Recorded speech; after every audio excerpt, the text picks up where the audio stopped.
Hello my dear students. आज हम लोग डीप वाटर चैप्टर का नेक्स्ट पैराग्राफ पढ़ेंगे। तो आइए पैराग्राफ को देखिए और समझिए। My introduction to the YMCA swimming pool revived unpleasant memories and stirred childish fears. My introduction to the YMCA swimming pool. Introduction का अर्थ होता है बच्चों परिचय। YMCA का फुल फॉर्म मैं आप सबको बता चुका हूँ, लेकिन मैं फिर से आपको बता रहा हूँ। YMCA का फुल फॉर्म होता है यंग मेंस क्रिश्चियन एसोसिएशन। तो लेखक बताते हैं कि यंग मेंस क्रिश्चियन एसोसिएशन का जो स्विमिंग पूल है उससे जो मेरा परिचय हुआ, माने उसके परिचय ने जब मुझे उसकी जानकारी हुई तो क्या हुआ, रिवाइव्ड अनप्लीजेंट मेमोरीज, उसने मेरे अंदर अप्रिय, अनप्लीजेंट का अर्थ होता है बच्चों अप्रिय, मतलब जो अच्छी न लगे, मेमोरीज मतलब स्मृतियाँ, तो उसने मेरे अंदर अप्रिय स्मृतियाँ, रिवाइव्ड का अर्थ होता है फिर से जीवित कर दी, पुनर्जीवित कर दी। YMCA का परिचय, YMCA का जो स्विमिंग पूल है उससे जब राइटर कहते हैं कि जब मेरे संज्ञान में यह बात आई YMCA स्विमिंग पूल की, तो उसने मेरे अंदर अप्रिय स्मृतियाँ फिर से जीवित कर दी। एंड स्टरेड चाइल्डिश फियर्स, और जैसा डर बच्चे को लगता है वैसा डर मेरे अंदर फिर से पनप गया। माने उस स्विमिंग पूल ने उत्तेजित कर दिया, स्टरेड मतलब उत्तेजित कर दिया, एक्साइटेड, क्या उत्तेजित कर दिया, जैसे बच्चे को डर लगता है ना, तो बच्चे को लगने वाला डर, बच्चे जैसा लगने वाला डर मेरे अंदर फिर से उत्तेजित कर दिया। But in a little while I gathered confidence, लेकिन थोड़ी देर में या कुछ ही समय में, इन ए लिटिल व्हाइल का अर्थ होता है बच्चों कुछ ही समय में, आई गैदर्ड कॉन्फिडेंस, मैंने आत्मविश्वास जागृत कर लिया, या आप कह सकते हैं कि मैंने अपना विश्वास जुटाया। गैदर्ड का अर्थ होता है जुटाया। आई गैदर्ड कॉन्फिडेंस, मैंने विश्वास जगाया अपने अंदर। I paddled with my new water wings, मैंने अपने नए जल पंखों की सहायता से, वाटर विंग्स आप जानते हैं जल पंख जो हवा भरे हुए बैग्स होते हैं जिनको कि व्यक्ति जो तैरने वाला होता है वो अपनी बाहों में पहन लेता है अपने कंधों के पास और फिर तैरने की कला को सीखता है। तो लेखक कहते हैं कि मैंने अपने नए जल पंखों से जल में तैरना शुरू किया। I paddled with my new water wings, I paddled का अर्थ है मैंने तैरने के लिए नए जल पंख जो थे उनकी सहायता से तैरने के लिए हाथ पैर चलाना शुरू किया। पैडल्ड का यहाँ पर अर्थ है हाथ पैर, पानी में हाथ पैर चलाना शुरू किया। Watching the other boys and trying to learn by aping them, और लेखक कहते हैं कि मैं अन्य बच्चों को देख रहा था जैसे वो लोग तैरते थे, and trying to learn by aping them, और उनको देख देख करके, माने उनकी नकल करके मैं भी तैरना सीख रहा था, तैरने का प्रयास कर रहा था।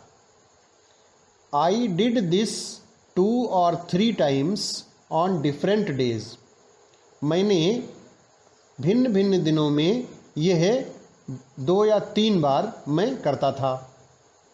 And was just beginning to feel at ease in water, और फिर कुछ ही समय में, मैंने शीघ्र ही, beginning to feel at ease मैंने इन वाटर मैंने जल में, मैंने जो मुझे एक प्रकार से कह सकते हैं कि मैंने रिलैक्स महसूस करना शुरू कर दिया। लेखक कहते हैं कि जब मैंने 2-3 दिन अलग अलग दिनों में अभ्यास किया तो फिर क्या हुआ, शीघ्र ही मुझे जल में रिलैक्सेशन महसूस होने लगा। और यह शुरू ही हुआ था when the miss adventure happened, कि दुर्घटना हो गई। लेखक कहते हैं कि मैंने अलग अलग दिनों में 2 या 3 बार यह किया और जल में आराम महसूस करना शुरू किया कि दुर्घटना हो गई। मिस एडवेंचर का अर्थ होता है बच्चों, एक्सीडेंट कह सकते हो या मिशैप कह सकते हो, हादसा हो गया। मिशैप मतलब हादसा। आइए बच्चों, इस पैराग्राफ के जो डिफ़िकल्ट वर्ड्स हैं उन पर एक बार पुनः चर्चा कर लेते हैं। तो इस पैराग्राफ में एक तो आया है YMCA। तो बच्चों, मैं आपको कई बार बता चुका हूँ कि YMCA जो है वो क्या है, यंग मेंस क्रिश्चियन एसोसिएशन। इसका फुल फॉर्म है यंग मेंस क्रिश्चियन एसोसिएशन, जिसको शॉर्ट में हम YMCA कह लेते हैं। तो YMCA जो है, it is an international organization, यह एक अंतर्राष्ट्रीय संगठन है। कौन सा अंतर्राष्ट्रीय संगठन है? That promotes the spiritual, intellectual, social and physical welfare originally of young man, जो अपने नौजवान हैं, यंग मैन हैं, ख़ास तौर से उनको उनके स्पिरिचुअल मतलब आध्यात्मिक, इंटेलेक्चुअल मतलब बौद्धिक, सोशल मतलब सामाजिक, एंड फिजिकल मतलब शारीरिक, इनके विकास के लिए प्रयत्नशील है। तो ये एक इंटरनेशनल लेवल का ऑर्गेनाइजेशन है, संगठन है। फिर बच्चों, इसमें एक वर्ड आया है सेकंड नंबर पे, रिवाइव्ड। तो रिवाइव माने होता है बच्चों फिर से जीवित करना या पुनर्जीवित करना। इंग्लिश में कह सकते हो came back to life. Unpleasant, third word है अनप्लेजेंट। अनप्लेजेंट का मतलब अनइंटरेस्टिंग, जो अरुचिकर हो, बैड हो, खराब हो, उसको हम अनप्लेजेंट कहेंगे। अनप्लेजेंट मेमोरीज का मतलब है खराब स्मृतियां। फिर चौथा वर्ड है स्टर्ड, STIRRED। स्टर्ड का मतलब है एक्साइटेड, उत्तेजित कर दिया। फिफ्थ वर्ड है, ये फ्रेज है चाइल्डिश फियर्स। चाइल्डिश फियर्स का मतलब है बच्चे जैसा लगने वाला डर। जैसे जो बालक होते हैं डर महसूस करते हैं, तो उस तरीके का डर, उसको हम कहेंगे चाइल्डिश फियर्स, माने फियर्स ऑफ चाइल्डहुड, जो बचपन में डर लगते हैं, उसके लिए ये आया है फ्रेज। फिर 6 नंबर का है phrase in a little while. In a little while का मतलब होता है सून। सून मतलब शीघ्र ही, थोड़े समय में, या आप कह सकते हैं जल्दी ही। इन ए लिटिल व्हाइल का मतलब है शीघ्र ही। गैदर्ड कॉन्फिडेंस, इसमें वर्ड आया है, डिफिकल्ट वर्ड है कॉन्फिडेंस। कॉन्फिडेंस वैसे आप जानते होंगे, इसको अपनी भाषा में विश्वास कहते हैं, बिलीफ इंग्लिश में, या ट्रस्ट कह सकते हैं। तो gathered confidence, I gathered confidence का मतलब हुआ मैंने विश्वास जगाया या मैंने विश्वास जुटाया। फिर 8 नंबर का वर्ड है पैडल्ड। पैडल्ड का मतलब होता है हाथ पैर, जल में हाथ पैर चलाए।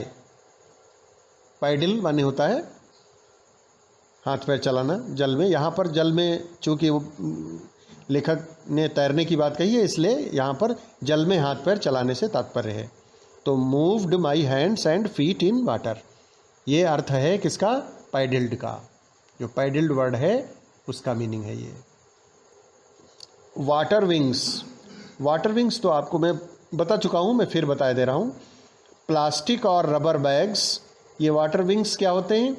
प्लास्टिक या रबर के थैले होते हैं जो कि हवा से भरे होते हैं, और जो तैरने की कला को सीखता है जल में वो उनको पहन लेता है अपनी बाहों में, कंधों के पास, और फिर उसके लिए तैरना आसान हो जाता है। तो वाटर बैग्स की सहायता से तैरने में बहुत मदद मिलती है। जब तैरना जिसको नहीं आता है और सीखता है तैरने की कला को, तो उसे हेल्प मिलती है। फिर 10 नंबर का वर्ड है एपिंग। बच्चों, एपिंग का मतलब है इमिटेटिंग, माने नकल करना। कभी कभी हम एक व्यक्ति को जो काम कर रहा होता है उसको देख करके हम सीखते हैं ना, नकल करके, तो उसके लिए ये वर्ड आया है एपिंग। बाई एपिंग मतलब बाई इमिटेटिंग, माने नकल करके। फिर 11 नंबर का फ्रेज है to feel at ease. To feel at ease का मतलब आराम महसूस करना, टू फील कंफर्टेबल। और 12 नंबर का वर्ड है मिस एडवेंचर। मिस एडवेंचर का अर्थ होता है बच्चों दुर्घटना, या आप कह सकते हैं हादसा, इंग्लिश में एक्सीडेंट या मिसहैप कह सकते हैं। 13 नंबर का जो वर्ड है हैपेंड। हैपेंड माने घटित हुआ या घटित हो गई। टुक प्लेस, इंग्लिश में कहोगे टुक प्लेस। तो बच्चों, मैंने इसके जो भी डिफ़िकल्ट वर्ड्स और फ्रेजेस थे उनको आपको बहुत ही सरल वर्ड्स में आपको मैंने एक्सप्लेन कर दिया है। आप सब भैया इनको अच्छे से सीख लीजिए।